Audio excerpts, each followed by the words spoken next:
Hello everyone and welcome back to our channel. Now we are going to start second question of the new profit sharing ratio. Ravi and Mukesh are sharing profit in the ratio 7:3. They admit Ashok for 3/7 share in the firm, which he takes 2/7 from Ravi and 1/7 from Mukesh. तो यहाँ पे मैंने आपको पहले ही बताया कि calculation of the new profit sharing ratio totally depends upon the language of the question and here the point to be noted that is from. Exactly जब भी आपको फ्रॉम वर्ड दिया होता है तो इसका मतलब that is the exact amount of the sacrifice. If we read it in proper way तो ये क्या कह रहा है कि रवि और मुकेश है, Ravi and Mukesh they are the partner in the ratio 7:3. Then they admit Ashok, उन्होंने किसको एडमिट किया है? अशोक को एडमिट किया है 3/7 शेयर के लिए. तो अशोक का शेयर कितना है? That is 3/7 which he takes. अब उसने ये शेयर किस से लिया है? Which he takes 2/7 from Ravi, ये उसने रवि से लिया है, एंड 1/7 फ्रॉम मुकेश.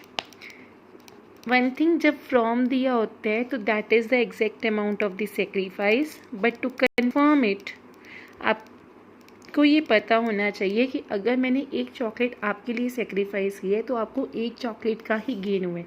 तो one thing, sacrifice is always equal to gain. तो यहाँ पे रवि ने कितना सेक्रीफाइस किया? 2/7. मुकेश ने कितना सेक्रीफाइस किया? 1/7. अगर हम इन दोनों के सेक्रीफाइस को प्लस करते हैं तो that is equal to 3/7 and 3/7 is a gain of the Ashok. तो यहाँ पे सेक्रीफाइस गेन की इक्वल भी है और फ्रॉम वर्ड भी दिया हुआ था, तो that is the exact amount of the sacrifice. तो अब यहाँ पे हमने न्यू रेशियो निकालनी है. तो न्यू रेशियो निकालने के लिए new profit ratio, old share थी अर्लियर मेरे पास 5 चॉकलेट थी, अब मैंने आपके लिए एक चॉकलेट सेक्रीफाइस कर दी. तो मेरे पास कितनी चॉकलेट्स रही? 4 रही ना. How I calculated? तो मैंने कैसे कैलकुलेट किया? मैंने ओल्ड शेयर जितनी मेरे पास चॉकलेट थी माइनस मैंने क्या कर दिया, जितना मैंने सेक्रीफाइस किया. ठीक है. तो यहाँ पे मुझे रवि का न्यू शेयर निकालना है, मुझे मुकेश का न्यू शेयर निकालना है. तो रवि का शेयर था 7/10, 7:3 थी ना, तो 7/10 और मुकेश का था 3/10 माइनस किया सेक्रीफाइस. तो सेक्रीफाइस रवि ने कितना किया? 2/7 और मुकेश ने कितना किया? 1/7. तो न्यू रेशियो निकालनी है. 70 will be the LCM. 49 minus 20 that is 29/70 and then 70 इधर लिया हमने. 21 माइनस 10 दैट इज़ 11/70. तो यहाँ पे हमारे पास रवि का न्यू शेयर, मुकेश का न्यू शेयर और अशोक, मैंने बताया था तीनों का एक साथ होना चाहिए. 29/70, 11/70 एंड यहाँ पे अशोक का कितना शेयर था? That was 3/7. इसको भी पहले डिनोमिनेटर सेम कर लेते हैं. तो यहाँ पे 29/70, 11/70 and 30/70. To check whether we have are correct और नॉट, मैंने क्या बताया था कि रेशियो का टोटल हमेशा किसके इक्वल होता है? 1 के. तो 29 + 11 किया 40, 40 + 30 70 एंड 70/70 अगर हम करते हैं, अगर मैं तीनों को प्लस करती हूँ तो एलसीएम 70 है और 29 + 11 + 30 करके 70/70 आएगा विच इज़ इक्वल टू 1. तो that means our new ratio is 29:11:30. Then now we will do the another question, that is question number 4th. ABC were partners in a firm sharing profit in the ratio 3:1. They admit D as a new partner for 1/8 share which he acquired 1/16 from B and 1/16 from C. Calculate the new ratio. This question is exactly same. मैं आपको समझा देती हूँ. Solve it by yourself. If you are facing any doubt you can ask in the comment box. तो this question is for your practice. ABC were partner 3:1. D को admit किया 1/8 के लिए. मैं आपके लिए लिख देती हूँ. ABC they were the partners in the ratio 3:2:1 and they admitted D for कितने share? 1/8 share which he acquired 1/16 from B and 1/16 from C. Done. That means A ने सेक्रीफाइस नहीं किया और ए का शेयर सेम रहेगा. Calculate the new ratio and to check whether this is the exact sacrifice or not. पहले तो word from दिया हुआ है, उससे पता लग गया कि ये एग्जैक्ट सेक्रीफाइस है. और दूसरी चीज़, सेक्रीफाइस को प्लस कर दो, वो गेन के इक्वल होना चाहिए. 1/16 प्लस 1/16 क्या, 2/16 आ गया. 2/16 is equal to 1/8. That's means कि ये क्या है, आपका एग्जैक्ट सेक्रीफाइस ही गिवन है. डन. अब आपने क्या करना है, न्यू निकालने.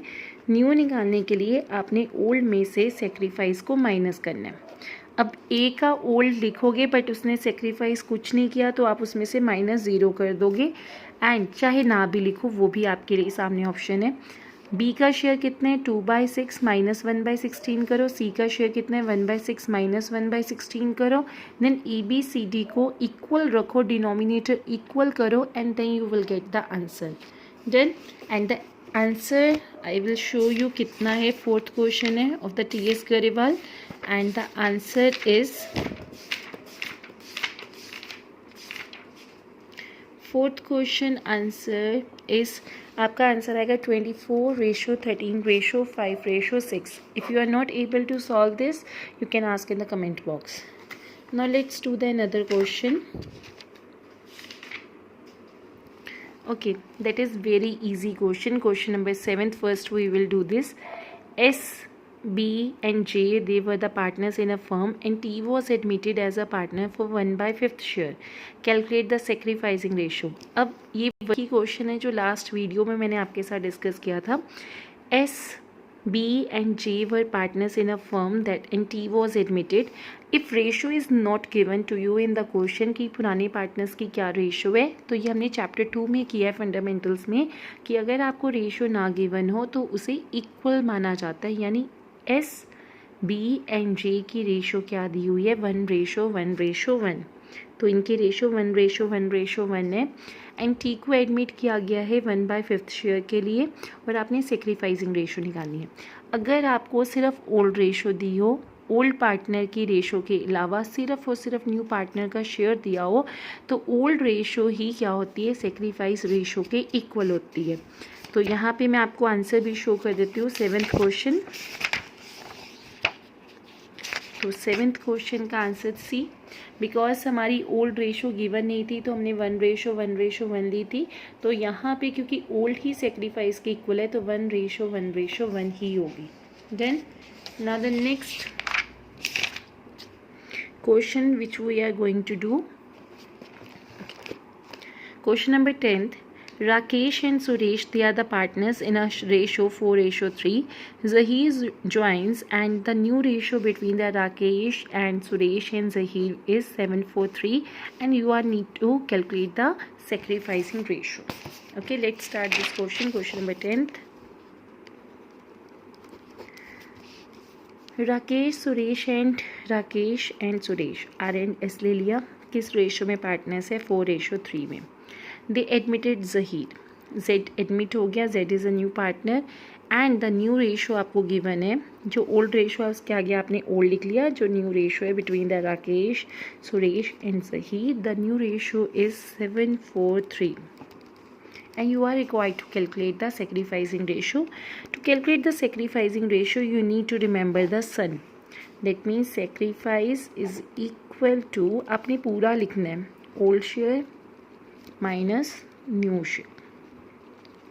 Done. तो यहाँ पे आपने, क्योंकि सेक्रीफाइस सिर्फ मैंने आपको पिछली वीडियो में भी बताया था कि जो न्यू पार्टनर होता है वो हमेशा गेनिंग पार्टनर होता है क्योंकि उसे शेयर मिलना है. एंड सेक्रीफाइस कौन करेगा, इसका मतलब सिर्फ पुराने पार्टनर्स करते हैं. तो राकेश एंड सुरेश का ने old share was 4/7 3/7 minus new share is 7 4 11 11 + 3 that is 14 7/14 and 4/14.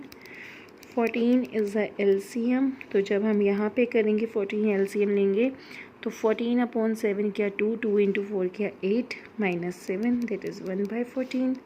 14 is the LCM. Then 6 - 4 is equal to 2/14. And let me show you कैसे करेक्ट है. देखो 1/14 और 2/14 प्लस किया 3/14 ना. सेक्रीफाइस हमेशा गेन के इक्वल होते हैं. चेक करो ज़हीर का शेयर कितना है, 3/14. तो देट मीन्स यहाँ पे भी सेक्रीफाइस कितना हो रहा है, 3/14. यहाँ पे गेन कितना हो रहा है, 3/14. And you need to calculate the sacrificing ratio. This is the share होता है ये बेटा, जब आप ये से फ्रैक्शन में शो करते हो, दिस इज़ द शेयर. तो रेशो के लिए आपका डिनोमिनेटर इक्वल होना चाहिए, 14 and 14. तो what is the sacrificing ratio between the Rakesh and Suresh? Sacrificing ratio is 1/2. This is the answer. Then I hope you are able to understand. Let me give you another question that you will practice by yourself. A and B are partner 3/2. C is admitted as a partner. New ratio between A, B, C is 4/3/2. Find out the sacrificing ratio. तो A और B का आपने sacrifice निकालना है. 3/5, 2/5 is the old and 4/9, 3/9, 2/9 is a new. तो आपने old में से new को माइनस करके आपने sacrificing ratio को क्या करना है, कैलकुलेट करना है. And we will do another questions of this topic in the next video, so stay connected with us.